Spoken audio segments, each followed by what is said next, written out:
we're going to do now, guys, is now we're going to try to dissect the Pokemon Champions trailer. We saw it really quickly in a rough pass, but I want to break down everything we've seen and kind of see what it suggests as the type of game that we're going to get. Like, I was very excited for Champions. I still am. However, yo, thank you so much for the super chat. I appreciate you. The only thing I'm happy about this presents was knowing Champions Day. This is true, and we don't even know the full date. It's released 2026. It could be early 2026. Some information about Pokemon so real quick, Champion. Here you go. I'm just going to lower the volume real quick so we can get right into it. Here's the trailer from Pokemon Presents. For those of you watching on stream, I'm doing this for a video. What's up, right? But we're going to break this down. Pokemon Champions, getting a bunch of new information. You can do single battles and you can do double battles right here. Yo, thank you so much for the 4 months of the tribe, Haster. Welcome on in. So real quick, there's a lot of UI that looks exactly like the official games, like Scarlet Violet. There's the battle info, there's the battle, there's the Pokemon. The HP is 100%. It looks like you can have up to 6 Pokemon. There's a 10-minute timer for your turn, which I'm not gonna lie, I'm scared is gonna be super toxic in the game. If your opponent's losing, they're just gonna waste 10 minutes. I don't know how I feel about that. I don't know if that's the official time, right? We see this in a lot of competitive PvP Pokemon games, especially when you play against children or even adults, right? That just don't have good attitudes. Sometimes they just what's the word? Not BM, but like run out the time and waste anything, right? So that's that. There's also gender. We have a male Hydreigon. We have a female Gardevoir. And on your side, it'll say the actual HP number. On the opponent's side, it'll only give you percentages. Okay. Here's another thing. You can press the minus button to, I imagine, exit out of the battle. That could be good. Maybe a concede option. And again, it looks exactly the same as like Scarlet Violet when you look at the attacks. Nothing crazy here. This is what's interesting to me is you can recruit Pokemon to your team. See here, you have 14 out of 40, which is your box, which means you might not be able to have more than 40 Pokemon. However, the Pokemon you recruit, there's a couple options, the couple things here that are very interesting. You have to use these V tokens or whatever. That's what we'll call them in order to get your Pokemon.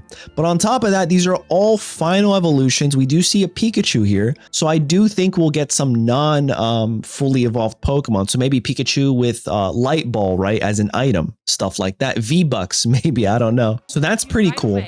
I'm not sure how I feel about that recruitment option. Maybe it's easy to get these V-Bucks. That's what we'll call them. But here it is. They're talking about recruiting. It's up to you to choose. We don't know if this changes every day. We don't know if this is the exact same recruitment for everybody. We don't know if somebody gets this option and the other person doesn't get this option. We have no idea how that works. Very interested in that because as a content creator, if I make a team with Feraligatr, but no one else has access to Feraligatr, that kind of stinks, right? So here it is. You can recruit this Pokemon for free and have it for 7 days. As a content creator, this is amazing. Or you can recruit this Pokemon and keep it on your team forever for 1,000. It's not too bad, right? It does sound like pay to win, but there is a free option.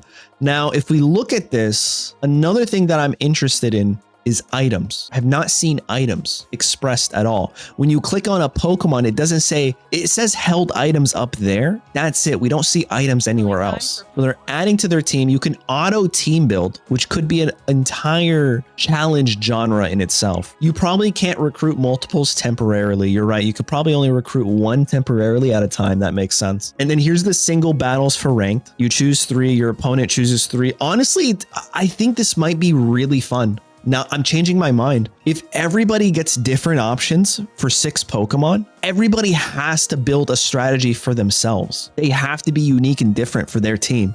If you don't, it's almost like draft, you guys. It literally sounds like Pokemon draft for card games. Draft mode. They'll just show you a random a lineup and you're like, I choose this one, I choose this one, I choose this one.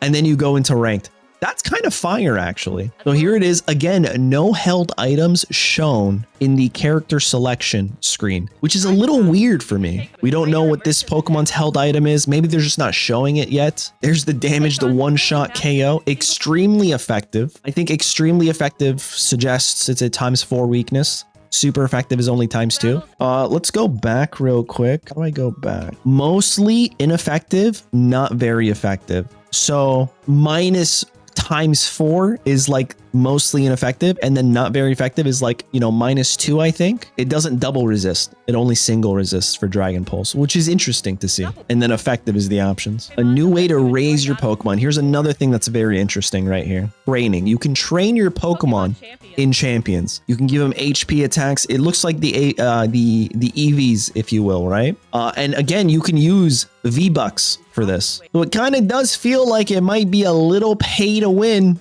depending on how you acquire your V-Bucks. If you can only acquire V-Bucks via playing the game, then I don't think it's pay to win. Maybe you pay money to get more Pokemon choices, because I imagine there's a way for them to monetize this, right? But maybe you could only acquire V-Bucks just like Hourglasses. You can only acquire Hourglasses from playing Pokemon Pocket. It will 100. Meta now, I don't think it's going to be 100%. I think there will be another currency that you can buy that'll do things.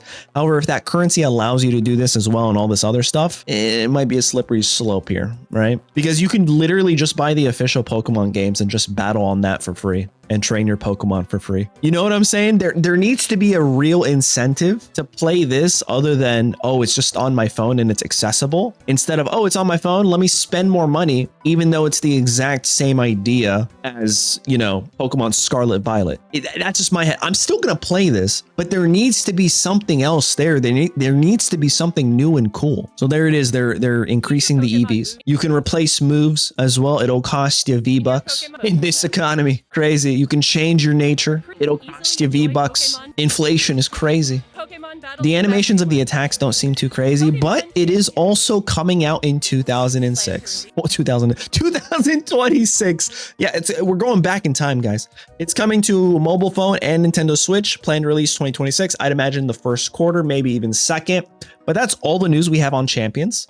I tried to break down the trailer as best as I can. You guys let me know in the comments what you think. Let's start a conversation. Are we hype? I'm a little hype, but also somewhat concerned. A little bit, but I think that's a healthy concern, as I'm always the type to be concerned about new game. There you guys have it. Let me know in the comments. Don't forget to like and subscribe so you don't miss out on Champion news. Thanks for watching. I'll catch you in the next one.